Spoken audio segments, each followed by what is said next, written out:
Hello friends, and welcome to another not so first Friday Facebook Live. Apologies we missed you last week. I was in sunny Los Angeles, California, momentarily escaping the New England winter colds. This actually brings me to what Nick and I will be talking about today. You may have noticed that we are currently bundled up in our New Balance Marine Mammal Center. This time of year, you need to bundle up to enjoy this exhibit because New England is, well, cold in February. But as you can see, our fur seals and sea lions don't appear to be fazed by these temperatures at all. We are often asked if our seals mind being outside this time of year, and the short answer is no. And today, Nick and we would like to share a little bit about why that is. Before we jump in, tomorrow also happens to be the first day of our newly renovated Simon's Theater reopening. We are featuring a new film called Sea Lions, Life by a Whisker, nice Nick, in celebration of our theater reopening and our new film. We'll be celebrating all things related to marine mammals this month. So keep your eyes out for events, fun digital content, and programming in the building dedicated to the amazing marine mammals we care for here at the New England Aquarium and the ones we help beyond our walls. All right, without further ado, Nick, let's talk about marine mammals and how they stay warm. Okay, I am ready, Taylor. Let's do it. The ability to stay warm for marine mammals is an important feature, and different marine mammals stay warm in different ways. But why is staying warm even an issue for them? Well, all mammals are endothermic, or warm-blooded, which means that they have the ability to generate their own internal heat. This is an important trait due to the fact that mammals typically need to maintain warmer bodies in order to function properly. But it gets complicated for marine mammals that live in colder waters. It turns out that water conducts heat very well, and colder water can pull heat away from warmer animals, which is why I'm really happy I'm not in the water right now. Me too.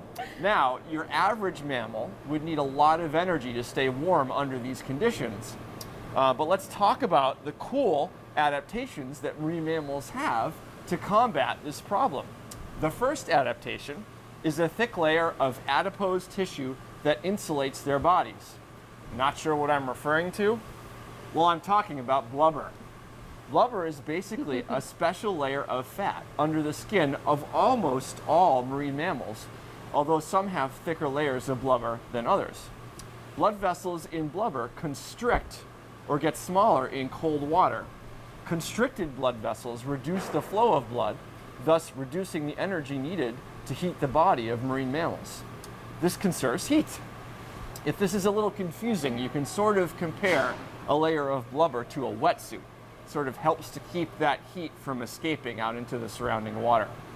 Now, among our animals, the Atlantic harbor seals have the most blubber, followed by the California sea lions. During the wintertime, the blubber of a harbor seal can account for over 25% of its total body mass. Obviously, this would be a time of year that these animals need the most insulation. But blubber levels do change over the course of a year because blubber helps marine mammals out in other ways, such as by providing energy reserves or adding buoyancy. If you hop on a whale watch boat outside of the aquarium starting in late March, early April, you will also have the chance to view some larger marine mammals covered in layers of blubber, such as humpback and North Atlantic right whales. Okay, Taylor is going to explain the next adaptation that helps marine mammals out. And it's an adaptation that I think is patently unfair, but nevertheless, we'll talk about it anyway. All right, Nick, I'll take this one. If you think back to early biology lessons, you'll remember that one of the defining characteristics of a mammal is they have hair, although some have less hair than others. Nick. Marine mammals are also no exception to the rule. Even whales are born with tiny little hairs. In some species, these hairs will fall off when they're babies, but in others, like humpback whales, these hairs are visible through their entire life. Now, hair on a whale is probably not helping keep that animal warm, but for some marine mammals, this is the primary adaptation for keeping them warm in wintry waters. Our fur seals are a perfect example of this adaptation. Unlike other seals that rely on blubber, like Nick just talked about, these fluffy creatures rely on their thick fur. This is actually one of the best ways to distinguish our fur seals from sea lions that they share their exhibit with.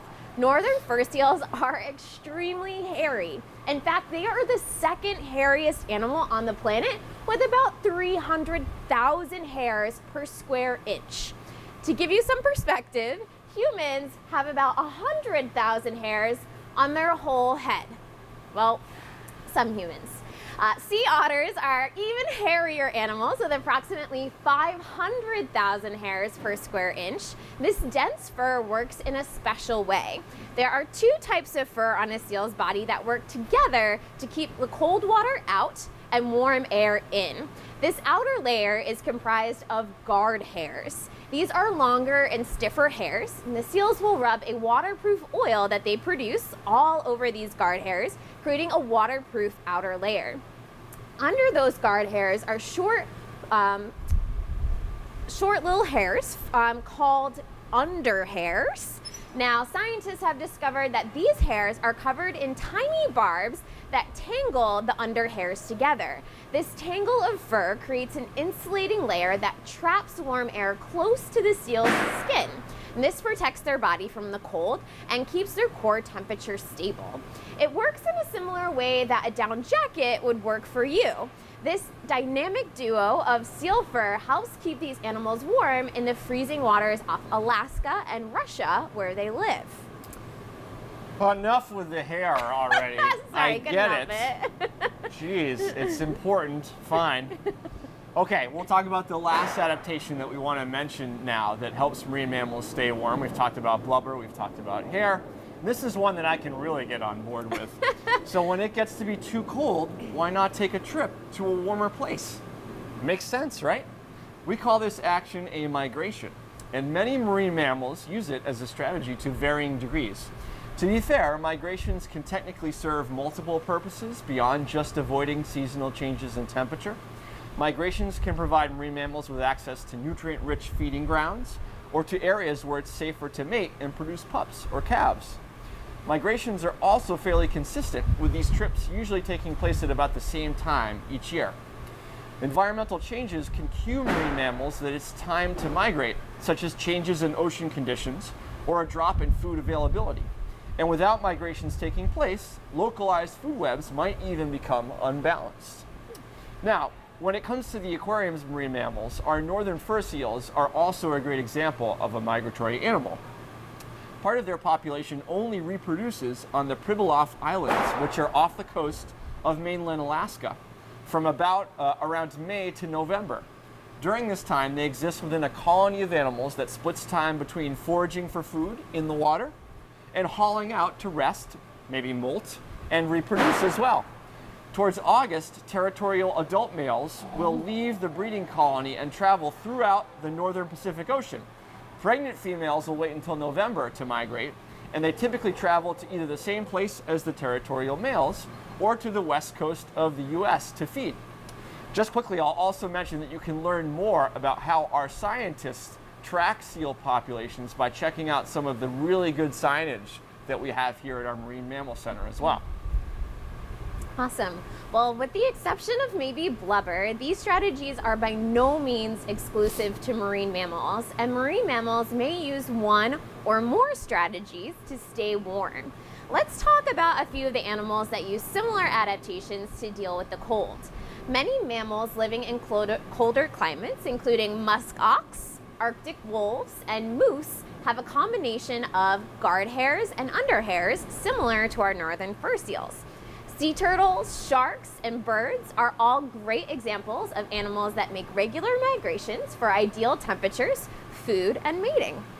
This is also not an exhaustive list of strategies animals use to keep warm. Some adaptations are hyper-specific to a species or ecosystem where they're living. Also keep in mind that strategies that endothermic or warm-blooded animals use to stay warm can be very different from ectothermic animals that rely on the surrounding air or water temperature to keep them warm. Birds and mammals are actually the only universally endothermic group of animals. Very interesting. Cool. If only we could choose our adaptations, Taylor. Wouldn't it be great? It'd be really nice today, I think. Yeah. Yes, indeed. Well, we've effectively touched on how marine mammals deal with cold conditions in their ocean habitats. Having a strategy or an adaptation can be vital to an animal's ability to survive or deal with a problem that they are likely to encounter. But it's important to recognize that things continue to get more complicated in our oceans. Scientists are identifying more and more threats every day that can disrupt an animal's survival strategy. In a little bit, Taylor and I will talk about the role of humans when it comes to ocean threats, and more importantly, how we can address these threats. But for now, let's talk about one threat in particular, climate change, and how it impacts marine mammals. So, one of the ways that climate change has impacted our oceans is that it has disrupted many of the natural patterns that have existed for a long time. For example, the food that seals, sea lions, and whales depend on has moved away from traditional habitats due to warming waters, sometimes even moving deeper into the ocean to seek out colder water. This has been documented with schooling fish, such as sardines and anchovies, which are both favorites of California sea lions. As a result, marine mammals must spend more and more energy traveling and hunting than ever before. Particularly affected animals include mothers hunting for their recently birthed pups. These mothers end up leaving pups alone on beaches unattended for longer and longer in their search for food. Now, in this scenario, adaptations like insulating hair and blubber that we just discussed might help for deeper dives in the ocean in search of food, but they're certainly not bringing that food any closer. Another way that climate change is confounding things for marine mammals has to do with upsetting migration patterns and affecting traditional distribution areas. As we mentioned earlier, the timing of migration is often related to seasonal changes in ocean temperatures.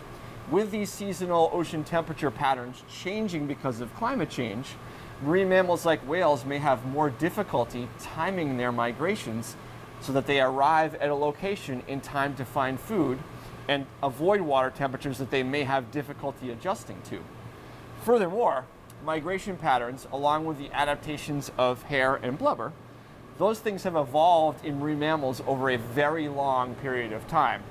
This makes it more difficult for marine mammals to adjust by coming up with sort of new adaptations to deal with more rapid environmental changes that are caused by climate change. So it's a big problem for them. Okay, I'm going to turn it back over to Taylor to discuss the human role when it comes to climate change. Awesome. So I think that it's important to remember that human actions can have both negative and positive impacts on our oceans and that animals that live there. So choices you make every day can affect marine mammals whether or not you ever encounter them in the wild. Climate change is caused by humans burning fossil fuels. When we burn fossil fuel like coal and gas, it creates carbon dioxide, which goes into the atmosphere and creates a blanket, trapping the Earth's heat and warming our Earth. This warming leads to challenges for marine mammals like Nick just mentioned. The good news is we know what causes this rampant carbon dioxide, so we know how to fix it. If we reduce carbon dioxide emissions, we can protect marine mammals worldwide. Excellent. So let's talk about how to reduce our carbon dioxide emissions, right? You've certainly heard Taylor and I discuss this in previous Facebook Lives, but today I thought we should focus on how us New Englanders use fossil fuels in the wintertime. It's important to acknowledge that without the blubber and hair, well, all the hair, some of us have beautiful hair, Thanks. we do need to use energy to stay warm in the wintertime, especially here in New England. And as much as I wish that all of us could migrate to warmer places in the wintertime, it's just not possible for everybody, unfortunately. But within your communities, there exist lots of ways to become more efficient in our energy usage. One really cool program to investigate here in Massachusetts is called Solarize Mass, and that can help us make renewable energy sources more affordable. Solarize Mass allows homeowners to pool their resources to make small-scale solar electricity more affordable. The upfront cost of installing solar panels, as well as the benefits of receiving lower-cost energy in the long run, can be shared among this pool of homeowners. Oh, and by the way, collecting solar energy from the sun doesn't require any fossil fuels. No fossil fuels. Nope. Another great program here in Massachusetts comes from the Mass Save Collaborative, which provides no-cost home energy assessments for homeowners. During these assessments, professionals will come to your home, take a look at how efficient your home is as it relates to energy, and they'll produce a custom report that makes it easy to improve your efficiency. Often they'll also install no-cost energy products such as LED light bulbs, low-flow shower heads, and programmable thermostats. What a really cool resource. Very cool, right? Yeah. When it comes to local towns setting good examples, the town of Somerville recently started a community electricity aggregation program, which will supply customers with more energy from local renewable energy sources at competitive rates. Go Somerville! Go Somerville. We might be a little biased, but go Somerville. While these are great local examples of community solutions to climate change, be sure to look for similar solutions in your own communities. So if we work together with our communities, we can tackle any problem. Another way you can have a positive impact for marine mammals is to be an ocean advocate. Now, I know that might sound a little bit intimidating, but it really doesn't have to be. Being an advocate can be as simple as sharing what you learned today about protecting our oceans and marine mammals. Advocacy can be choosing to support companies that have sustainable, environmentally conscious business practices, register to vote and vote with the environment in mind. Supporting legislators and policies that protect our ocean can have a large and lasting impact. If you're looking for something a little deeper, consider talking to your local, state, and federal officials. Tell them that the ocean and the animals that live there are important to you and ask them to protect them. You can also donate to, volunteer, or work for an environmental cause. Share your resources with a cause that is important to you. These are all ways of being an ocean advocate. So just pick something that works for you. All right, I think at this point, we're gonna open up the floor to questions. So remember, if you have a question, write it in the comments section, and then we are gonna go ahead and answer it. So do we have any questions today? Yes. Are young marine mammals born with the ability to stay warm? Ooh, great question. Are young marine mammals born with the ability to stay warm? And yes, they are. So for example, our fur seals, they're born very furry and very fluffy. Now, they might not have the same level of protections as their adults. So for example, baby whales are born in warmer waters. This is probably for two reasons. One, it's a little bit warmer, so a little bit easier of an adjustment, but also tropical waters, as you might remember from one of our other Facebook Lives, tend to be pretty crystal clear, which makes it a lot easier for mom to keep her eye on the babies and to look out for predators. But I would say, yeah, they are born with the same abilities to keep warm, and then once they're big enough and strong enough, they'll also do things like migrate. Right on. Yeah. Any other questions?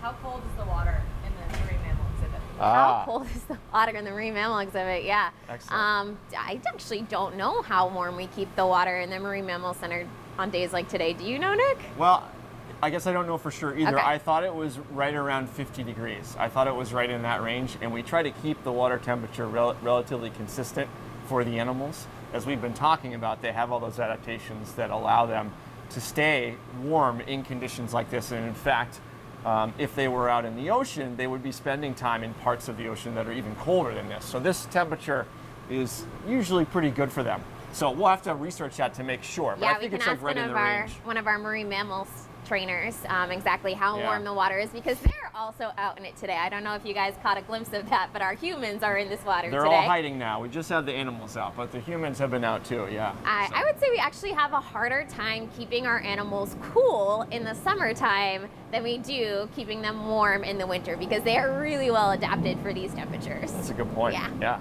Okay. Any other questions? Do you think global warming affects birthing patterns timing?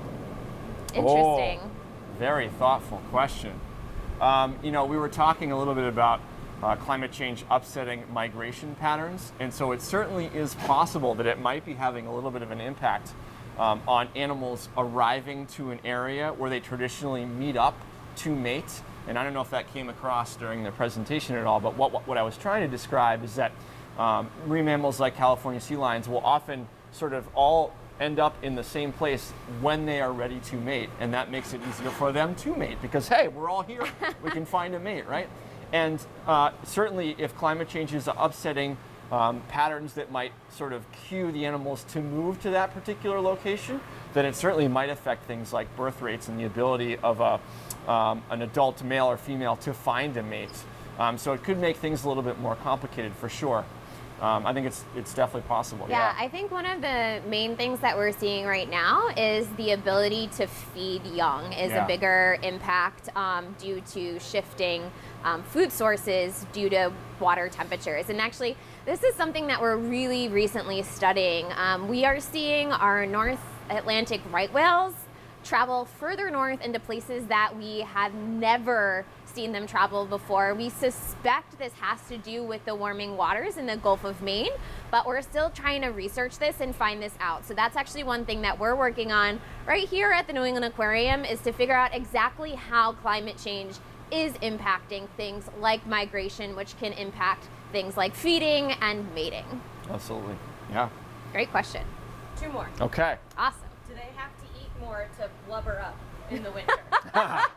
Blubber up, Nick. Blubber up. I wish I'd done a better job of blubbering up this wintertime. Certainly, they do spend a lot more time feeding during that part of their sort of seasonal activity. They feed quite a bit. They build up that blubber layer, and then when they're ready to make the migrations and move around, they have all that stored energy in the form of blubber.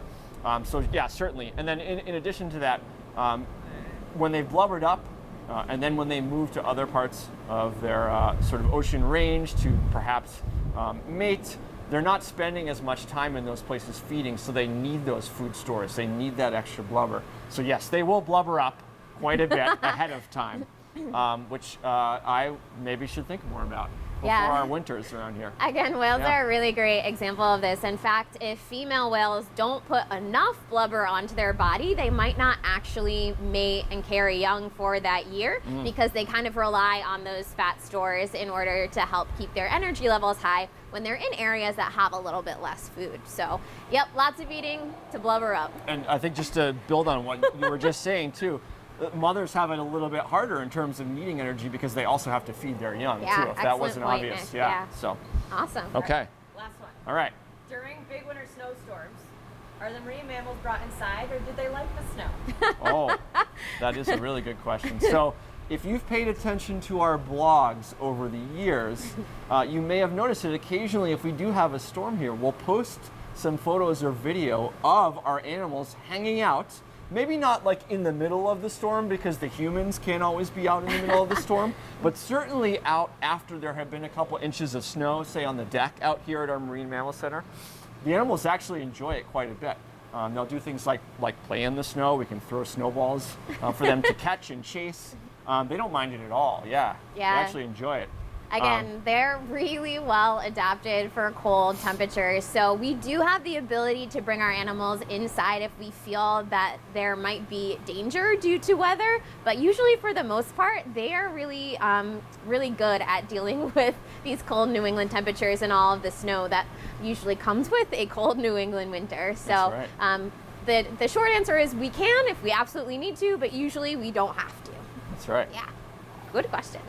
Okay, yeah, those are excellent questions. All right, my friends. So I think it's probably time to wrap it up for today. Nick and I will actually be taking next month off to do some planning and preparing for spring and summer programs. I know, it's hard to believe it's already time to be thinking about summer, but after standing out here in the Marine Mammal Center on this brisk February day, I think I might be ready for some summer weather. How about you, Nick? Taylor, I can't possibly express to you just how ready I am for the summer. Before we leave, though, I want to shout out all of our loyal viewers, including my mother, who had a birthday yesterday. Happy birthday, Mom.